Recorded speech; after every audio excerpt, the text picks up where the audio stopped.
Hi hello నమస్తే అందరికీ. Welcome to TLG studies.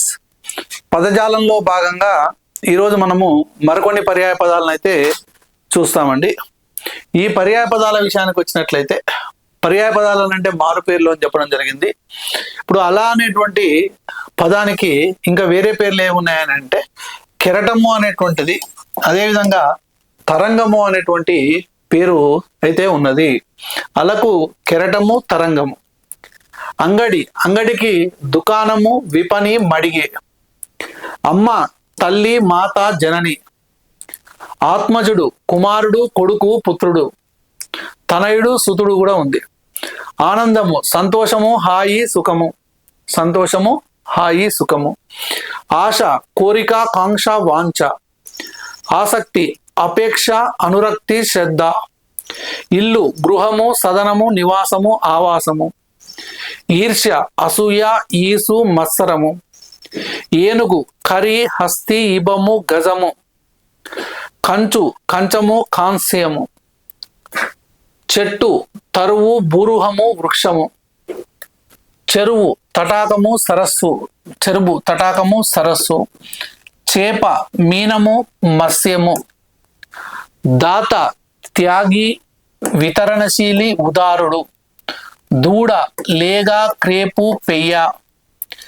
నీరు జలము సలిలము ఉదకము. పల్లె గ్రామము ఊరు జనపదము. పసిడి కాంచనము పుత్తడి బంగారము. హేమము కనకము కూడా. పక్షి పులుగు విహంగము ఖగము. పిల్లి బిడాలము మార్జాలము.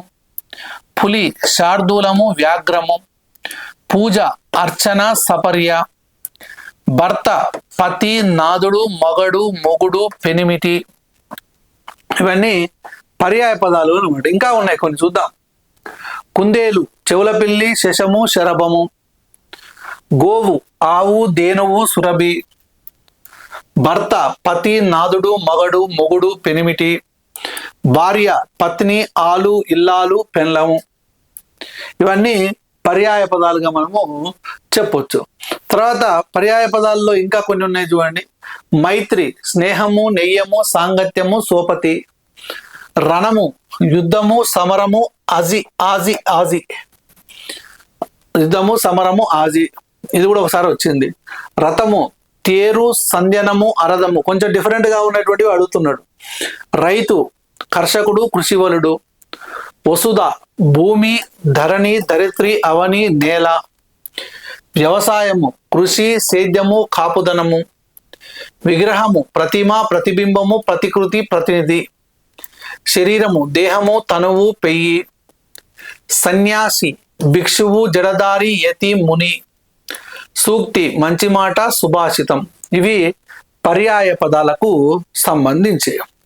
తర్వాత పర్యాయ పదాల తర్వాత నానా అర్థాలు చూద్దాం. మరి నానా అర్థాల విషయానికి వచ్చినట్లయితే అంటే వేరు అర్థాలు అంటే వేరే అర్థాలు ఏమైనా ఉన్నాయా అంటే అనేకమైనటువంటి అర్థాలు. ఇప్పుడు అంగడి అనేటువంటి పదం ఉంది. అంగడి అనేటువంటి పదానికి అర్థం ఏంది? సంత అనే ఒక అర్థం ఉంది, మడిగే అనేటువంటి అర్థం ఉంది. అంటే ఇక్కడ రెండు అర్థాలు ఉన్నాయి కాబట్టి వీటిని ఏమంటారు అని అంటే నానా అర్థాలు. ఒక పదానికి ఇంకా వేరే అర్థాలు ఏమైనా ఉన్నాయా, ఎన్ని అర్థాలు ఉంటే వాటిని ఏమంటారంటే నానా అర్థాలు. ఒక అర్థం ఉంటేనేమో పదానికి అర్థం కాకుండా ఇంకా ఏమైనా అర్థాలు ఉంటే దాన్ని ఏమంటారు అని అంటే నానా అర్థాలు అని అంటారు. కంఠీరవము అని అంటే మదగజము పావురము సింహము. కులము అని అంటే అర్థం ఏంటంటే వంశము జాతి శరీరము ఊరు ఇల్లు నీతి పొట్ల దేశము పిల్లి. కేసరి అని అంటే అర్థం ఏంటంటే సింహము గుర్రము శ్రేష్ఠుడు హనుమంతుని తండ్రి మాది ఫలము పున్నాగము. చైతన్యము అని అంటే అర్థం ఏంటంటే జ్ఞానము జీవము. తగవు అని అంటే అర్థం ఏంటంటే జగడము వ్యాజ్యము పద్ధతి మేలు. యుక్తము న్యాయము తీర్పు. అదేవిధంగా పశువు అనేటువంటి అర్థం ఏంటంటే గొర్రె బలికి ఇచ్చు మృగము మేడి చెట్టు ప్రమదగనము. పాదము అని అంటే అర్థం ఏంటంటే పద్యపాదము ఖాళీ అడుగు భాగము కిరణము పాతిక భాగము వేరు. బలి అని అంటే బలి చక్రవర్తి గంధకము చర్మపు ముడతలు దున్నపోతు. బలవంతుడు అర్పణము పన్ను. భంగము అంటే అర్థం ఏంటంటే ఆటంకము అలా. వాలము అని అంటే అర్థం ఏంటంటే తోక, తల వెంట్రుక, కత్తి, పులి. వెరవు అని అంటే అర్థం ఏంటంటే ఉపాయము, విధము, వశము. వ్యవసాయం అని అంటే అర్థం ఏంటంటే కృషి, పరిశ్రమ, ప్రయత్నము, పాటుపడుట, నిశ్చల బుద్ధి. కొమ్మ అని అంటే శాఖ అని అంటే కొమ్మ, వేద భాగము. శ్రీ అని అంటే సాలెపురుగు, బుద్ధి, సరస్వతి, లక్ష్మి, పార్వతి, అలంకారము. ఒక రాగము, విషము, సంపద. హాస్యము అంటే నవ్వు, పరిహాసము. ఇక్కడ చైతన్యము అని అంటే జ్ఞానము, జీవము. తగవు అంటే జగడము, వ్యాజ్యము, పద్ధతి, మేలు. యుక్తము, న్యాయము, తీర్పు. ధనము అంటే విత్తము, ఆస్తి, ఆవుల మంద, ధనియము, ధనిష్ట నక్షత్రము. ద్విజుడు అని అంటే బ్రాహ్మణుడు, క్షత్రియుడు, వైశ్యుడు. నేర్పు అంటే అభ్యసించు, సామర్థ్యము, విజ్ఞానము. పద్మము అంటే కమలము, పాము, ఒకనిది, సంఖ్యా విశేషం. ప్రతిష్ట అని అంటే కీర్తి, స్థాపన. కీర్తి అదేవిధంగా స్థాపన. ఇవి నానా అర్థాలు. వీటికి ఎక్స్ప్లెనేషన్ ఏమీ ఉండదండి, వీటిలో చదువుకోవడమే దీనికి సంబంధించి. నెక్స్ట్ ప్రకృతి వికృతులు. ప్రకృతి వికృతులకు సంబంధించి చూసినట్లయితే ఇక్కడ ఆశ అని అన్నాడు. ఆశకు ఆశ, ఆశ. ఆకాశము, ఆకాశము. ఆశ్చర్యము, అచ్చెరువు. ఆహారము, ఓగిరము. కథ, కథ. కవిత, కైత. కార్యము, కర్జము. కుల్య, కాలువ. ఇది ఇంపార్టెంట్ కావడానికి అవకాశం అయితే ఉన్నది.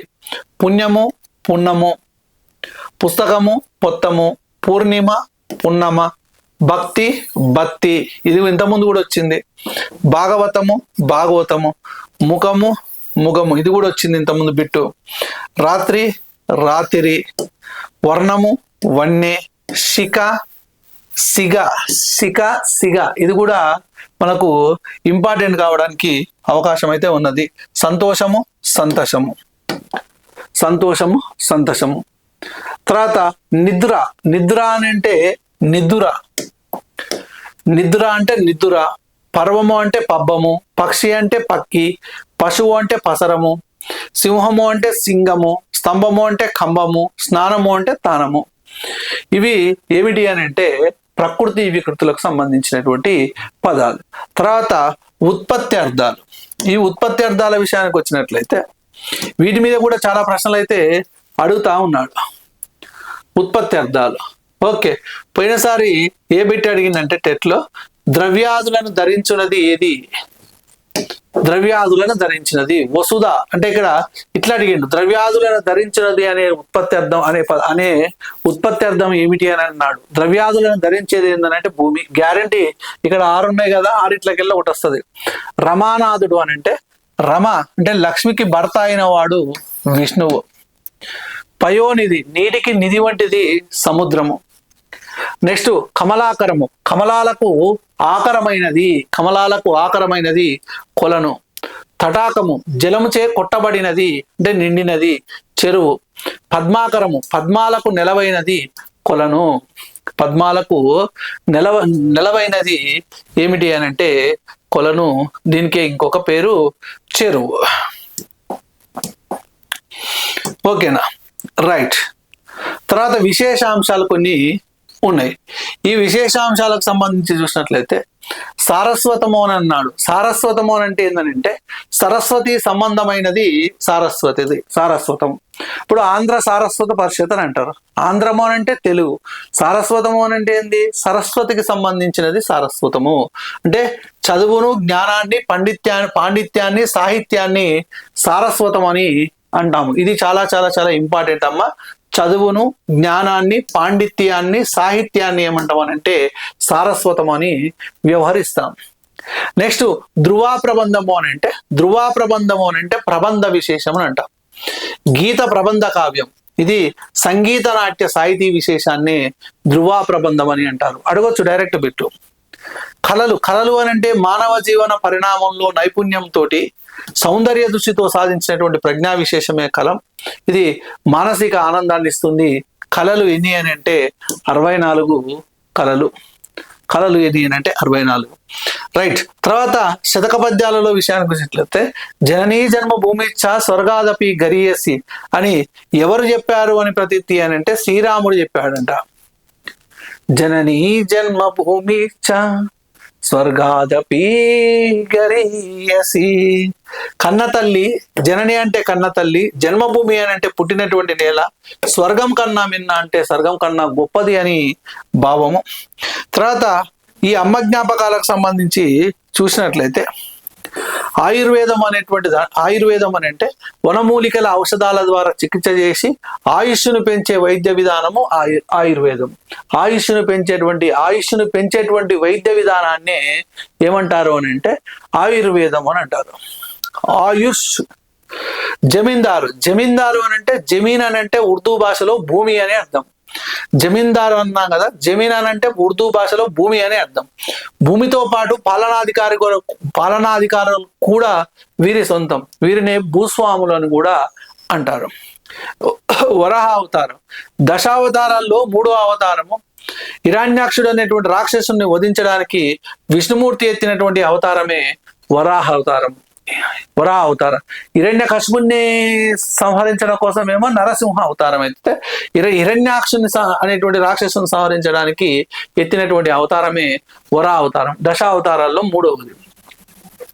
తర్వాత ఆర్ఘ్యం అని అంటే ఏంటంటే చేతులు కడుక్కోవడానికి ఇచ్చేటువంటి నీళ్లు. సూర్యుని కోసం సమర్పించే నీళ్లను కూడా ఆర్ఘ్యం అని వ్యవహరిస్తారు. చేతులు కడుక్కోవడానికి ఉపయోగించేటువంటి నీళ్లను ఆర్జ్యము అని అంటాం. ఆర్ఘ్యం అనకుండా ఆర్జ్యము. అదేవిధంగా ముస్లింలు కాళ్ళు చేతులు కడుక్కోవడానికి ఉపయోగించేటువంటి నీళ్లను వజూ నీళ్లు అని అంటారు. వజూ చేయడం అని అంటారు. ఇక్కడ ముత్తైదు అని అంటే ముత్తలు అని అంటే ఏంది? పసుపు కుంకుమ, మాంగళ్యము, మట్టెలు, ముక్కెర, గాజులు. ఇవి ముత్తలు. ఈ ముత్తలు 5 కలిగినటువంటి స్త్రీ సుమంగళి అయినటువంటి స్త్రీగా జన వ్యవహారము. అంటే ముక్కెరకు బదులుగా, ముక్కెర అని అంటే పూలు, ముక్కెరకు బదులు పూలు, పాపిట సింధూరంలను కూడా చెప్తా ఉన్నారు. ముత్తలు అని అంటే 5. ఏవేంటివి? పసుపు కుంకుమ 1, మాంగళ్యము 2, మట్టెలు 2, ముక్కెర అంటే పూలు, తర్వాత గాజులు. ఈ 5 కలిగినటువంటి స్త్రీని ఏమంటారు అని అంటే ముత్తైదు అని అంటారు. ముత్తెలు 5 కలిగినటువంటి స్త్రీ, ముత్తలు 5 కలిగినటువంటి స్త్రీని ఏమంటారు అని అంటే ముత్తైదు అని అంటారు. ఓకే. ముత్తలు అని అంటే ఏంది? పసుపు కుంకుమ 1, మాంగళ్యం అంటే మాంగళ్యము, మట్టెలు, ముక్కెర, గాజులు. ఈ 5 కలిగినటువంటి స్త్రీని ముత్తైదు అని అంటారు. పద్మశాలీయులు. ప్రాచీన కాలంలో పద్మపు తూడు నుండి తీసిన నారతో వస్త్రాలు తయారు చేసే వారిని పద్మశాలీయులు అనేవారు. వీరు ఆధునిక కాలంలో అనేక రకాలైనటువంటి వస్త్రాలను నేస్తా ఉన్నారు. పద్మశాలీయులు. తర్వాత ఏరోనాటికల్ ఇంజనీరింగ్. విమానాల తయారీకి సంబంధించినటువంటి ఇంజనీరింగ్ విభాగం. HAL హిందుస్థాన్ ఏరోనాటిక్స్ లిమిటెడ్ భారతీయ విమానయాన నిర్మాణ సంబంధిత సంస్థ. MIT Madras institute of technology. Okay. తర్వాత శిల్పికి సంబంధించి చూసినట్లయితే శిల్పికి అజంత గుహాలు మహారాష్ట్రలో ఔరంగాబాద్కు 55 మైళ్ళ దూరంలో ఉన్నటువంటి గుహలేవి? జాతక కథలు, కుడ్య చిత్రాలుగా ఉన్నటువంటి అజంత గుహలన్నీ భారతీయ చిత్రకళకు నిదర్శనాలు అని చెప్పవచ్చు. తర్వాత నవరసాలు అని అంటే 9 రకాల రసాలను నవరసాలు అని అంటారు. 1 శృంగార రసము, 2ది శృంగార రసము, వీరరసము, కర్ణరసము, అద్భుత రసము, హాస్య రసము, భయానక రసము, బీభత్స రసము, రౌద్ర రసము, శాంత రసము. ఈ 9 రసాలను ఏమంటారు అని అంటే నవరసాలు అని అంటారు. శృంగారము, వీరము, కరుణము, అద్భుతము, హాస్యము, భయానకము, బీభత్సము, రౌద్రము, శాంతం. ఈ 9 రకాల రసాలను ఏమంటారు అని అంటే నవరసాలు అని అంటారు. ఆపస్తంభ అశ్వలాయన సూత్రాలు అంటే ఆపస్తంభుడు, అశ్వలాయనుడు ఇద్దరు కలిసి మానవ జీవనానికి సంబంధించినటువంటి ధర్మాలను తెలిపారు. వాటిని ఏమంటారు అని అంటే ఆపస్తంభ అశ్వలాయన సూత్రాలు అని అంటారు. తర్వాత గ్రామాల్లోని వేడుకలు, క్రీడలు, వినోదాలకు సంబంధించి కొన్ని విశేషాంశాలు అయితే ఉన్నాయి. అవి చూద్దాం. ఇంద్రజాలము అని అంటే ఉన్నది లేనట్లు లేనది ఉన్నట్టు కనికట్టు చేసి చూపేటువంటి ప్రదర్శనా విద్యము ఇంద్రజాలం. దీన్ని ఆంగ్లంలో ఏమంటారు అని అంటే మ్యాజిక్ అని అంటాం. తర్వాత మల్ల యుద్ధం. దేహదారుఢ్యము కలిగినటువంటి వస్తాదులు ఒకరితో ఒకరు కలబడేటువంటి బాహు సంబంధ యుద్ధ విద్య, అంటే భుజాలతోటి చేసేటువంటి విద్య అన్నమాట. యక్షగానం. జక్కులు అనే తెగవారు ఆడుతూ పాడేవి యక్షగానము. పోయినసారి టెట్టు పెట్టింది. యక్షగానం ఎవరు చేస్తారు అని, ఎవరు ఆడుతూ పాడుతారు అని అంటే జక్కులు అనేటువంటి తెగవారు ఆడుతూ పాడేటువంటివే యక్షగానం. రైట్, ఇది ఒక ప్రదర్శనా కళ. ఇది నాటకానికి పూర్వరూపం. కొరవి జాతర. వరంగల్ జిల్లా మానుకోట సమీపంలోని కొరివి అనేటువంటి గ్రామంలో జరిగేటువంటి జాతర. ఇక్కడ ఎవరు పూజలు అందుకుంటాడు అని అంటే కొరవి జాతరలో వీరభద్ర స్వామి పూజలు అందుకుంటాడు. ఈ జాతరలో ఏమేమి ఉన్నాయో అవన్నీ చూసుకోవాలి. వీరభద్ర స్వామి, కొరవి. తర్వాత ఐనవోలు జాతర.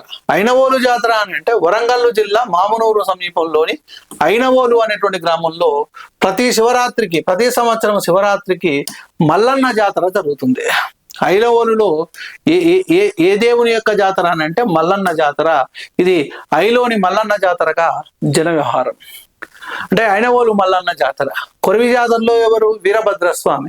యక్షగానాన్ని ఎవరు ప్రదర్శిస్తారు? జక్కులు. రైట్. మేడారం జాతర. ఇది ప్రతి 2 సంవత్సరాలకు ఒకసారి జరుగుతుంది. ఇది ములుగు జిల్లాలో జరుగుతుంది. ప్రజెంట్ మరి కొత్త జిల్లాల ప్రకారం ఇది ములుగు జిల్లా. ఇక్కడ గిరిజన దేవతలైనటువంటి సమ్మక్క సారలమ్మలను కొలుస్తారు. సమ్మక్క సారలమ్మలను. సమ్మక్కనేమో తల్లి, సారలమ్మలేమో పిల్ల. సమ్మక్క మరణించినటువంటి చోటునేమో తల్లి గద్దె అని అంటారు. సారలమ్మ గాయపడ్డటువంటి చోటునేమో పిల్ల గద్దె అని అంటారు. ఓకే. సమ్మక్కకు సారలమ్మ, నాగులమ్మ, జంపన్న అనేటువంటి పిల్లలు. జంపన్న అనేటువంటి వ్యక్తి ఈ అందరూ చనిపోతున్నటువంటి క్రమంలో, అందరూ యుద్ధంలో చనిపోతున్నటువంటి క్రమంలో భయంతోటి ఆ పక్కన ఉన్నటువంటి సంపెంగ వాగులో దూకి ఆత్మహత్య చేసుకుంటాడు. సంపెంగ వాగులో జంపన్న దూకిండు కాబట్టి ఆ వాగు పేరు ఏమని వచ్చిందనంటే జంపన్న వాగు అనేటువంటి పేరు రావడము జరిగింది. జంపన్న వాగు. సంపెంగ వాగుకు జంపన్న వాగు అనేది పేరు వచ్చిందనంటే అదే అండి. ఓకే. ఇక్కడ ఈ సమ్మక్క సారక్క జాతర అని అంటారు. దీన్నే మేడారం జాతర అని అంటారు. మేడారం అనేటువంటి ఊర్లో జరుగుతుంది కాబట్టి దీన్ని మేడారం జాతర అని అంటారు. ఇది ప్రతి 2 సంవత్సరాలకు ఒకసారి జరుగుతుంది. భారతదేశంలో జరిగేటువంటి అతిపెద్ద జాతర ఇదే మేడారం జాతర. తర్వాత కోలాటం. ఈ కోలాటం అని అంటే 2 కర్రలు పట్టుకొని వాటిని లయబద్ధంగా తాకిస్తూ పాట పాడుతారు. దాన్ని ఏమంటారు అని అంటే కోలాటం అని అంటారు. ఇది ఒక బృందనాట్య విశేషం. కోలాటంలో ఎంతమంది సభ్యులు ఉంటారు అని అంటే 8, 12, 16, 24 ఉంటే 8 అన్న ఉండాలి, లేదా 12 అన్న ఉండాలి, 16 అన్న ఉండాలి, 24 అన్న ఉండాలి. ఉంటే 8 అన్న ఉండాలి, లేకపోతే 12 అన్న ఉండాలి, లేకపోతే 16 అన్న ఉండాలి, లేకపోతే 24 అన్న ఉండాలి. కోలాటం. కోలాటం అని అంటే ఏంది? కోలా ప్లస్ ఆట. కోలా అంటే ఏంది? కర్రలు. కర్రలతో ఆడేటువంటి ఆటనే కోలాటము. కర్రలతో ఆడేటువంటి ఆటనే కోలాటము. మరి ఈ కోలాటాన్ని ప్రదర్శించే ముందు ఏ ప్రార్థన చేస్తారు అని అంటే గణపతి ప్రార్థన చేస్తారు. ఉగ్గు కథను ప్రారంభించే ముందేమో గంగ ప్రార్థన. కోలాటాన్ని ప్రదర్శించే ముందు ఏ ప్రార్థన చేస్తారు అని అంటే గణపతి ప్రార్థన చేస్తారు.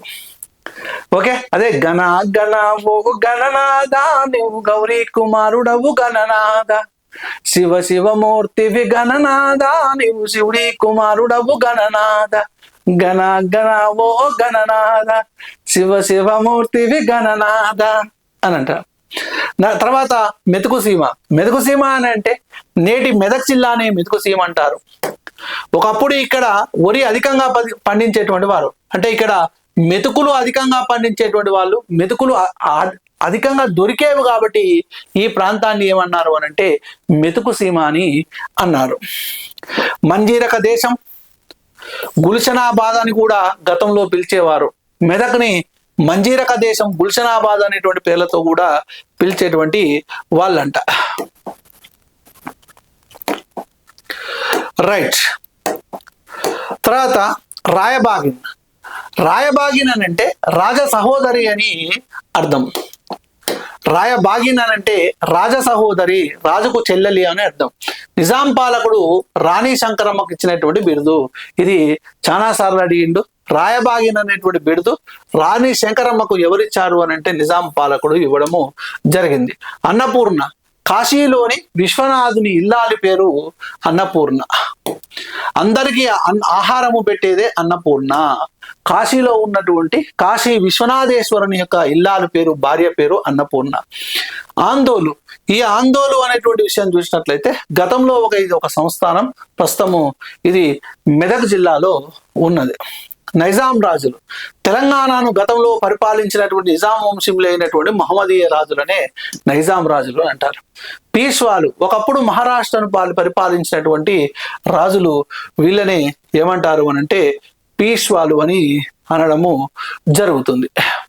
ఓకే, ఇది రాణి శంకరమ్మకు సంబంధించి గ్రామాల్లోని వేడుకలు, క్రీడల మీద ఇళ్ళకెళ్ళి దాదాపుగా గత డేట్లలో 4-5 బిట్ల వరకు రావడం జరిగింది. ఈసారి కూడా కంపల్సరీ ఇక్కడ నేను చెప్పినటువంటి అంశాల మీద అయితే బిట్స్ అయితే రావడము జరుగుతుందండి.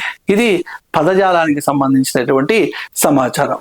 ఓకే, ఎవరైతే సబ్స్క్రైబ్ చేయలేదు వెంటనే సబ్స్క్రైబ్ చేయండి. ఇక ఇదే లాస్ట్ వీడియో. ఇక నేను సబ్స్క్రైబ్ చేయమని అడిగాను, లైక్ చేయమని అడిగాను, కమెంట్ చేయమని అడగను. దానికి ఒక మెమొరీ అనేటువంటిది last. Okay, right. Wish you all the best.